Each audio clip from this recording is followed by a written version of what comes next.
balcony. Go to balcony. I got the balcony. Left side is clear.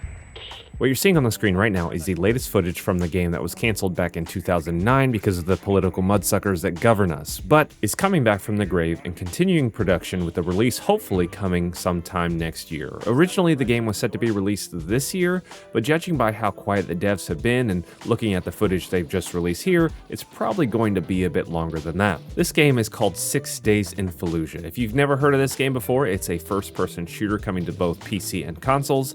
The goal of this game is to provide that slower paced first-person shooter experience where you clear the buildings against enemy AI by either playing solo or online co-op with your buddies. One of the original criticisms of this game back in 2009 was that since the game is based around real-world events of the Second Battle of Fallujah, it's going to be too politically and emotionally charged. Since the game resumed development over the last couple years, they've remained focused on telling the story of that time as accurately as possible, and they've done this by interviewing many people who were physically present during this battle. Personally, I really enjoy the effort that it takes to present this real-world situation as accurately as possible, especially on an emotional level. But what I'm most excited about when it comes to this game is that every single time you run a mission, it's going to look different. They're going to be using a system that allows for procedurally generated missions, so in theory what this means is that every single time you enter a mission, it's going to be different. Different interiors, different buildings, different enemy locations. The entire neighborhood that you'll be going into is going to look different every single time. And this is going to bring a lot of replayability to the game so that every single time you play it, it's a little bit different. I've been keeping my eye on this game since it was announced back in 2021, but I haven't heard much since. They've released a few snippets of information here, such as weapons that you'll be using as both the US Marines and the insurgent forces. But other than that, we've only seen a couple videos of gameplay.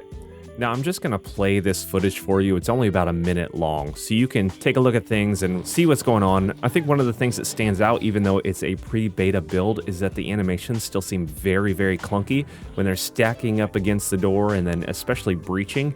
It almost looks like one of those claymation Christmas movie kind of things. Just a weird moment that you can take a look at. But I do get a Ready or Not kind of vibe from this footage. You're not sure what's going on the other side of the door, you're not sure what to expect when you breach in. The game feels like it's going to offer those tense moments, which is a very good thing. So hopefully the development comes along and these animations are refined a little bit, but let's take a look. Thank you so much for watching. If you enjoyed this or found it helpful, give it a thumbs up, and the game will be linked down below in the description. Balcony. Go to balcony. I got the balcony. Left side is clear. Lock, peek around that corner, see what you see. We got a couple windows, watch above you. Have a door here, locked. Remove it. Alright, stack on the right side of the door. Let's breach this open. Do it, Jay. Reaching. For you. Pushing the back.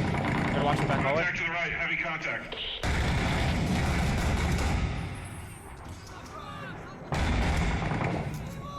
Pushing forward. Balcony, balcony, and first floor.